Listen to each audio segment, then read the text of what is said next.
guys, got a new project to share with you today. It's a gauge cluster mod for the 2014 and older Challengers. It was pretty simple to do, it only took me a couple hours. It's not going to be a permanent mod, more of a proof of concept video. So let me get this thing inside.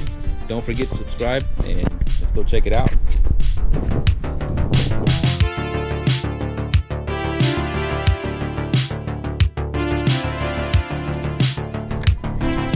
Everybody hates the regular greenish tint lights that come with these cars, right?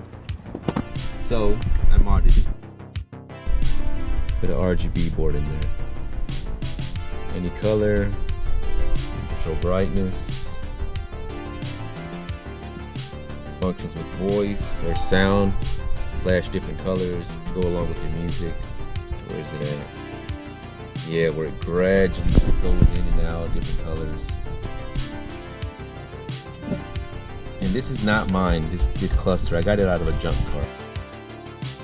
I actually already customized mine. I'll probably put a clip in it right now, a clip of it right now. This is what mine looked like. I had them custom made. I designed them by pretty much copying the 2015s.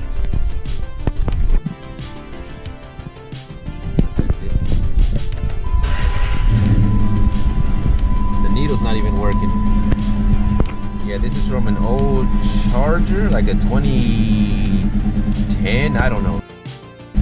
It doesn't work with mine. But as long as the power, the plugs are still the same, that's all I needed for this test. But that's it. Let me know what you guys think.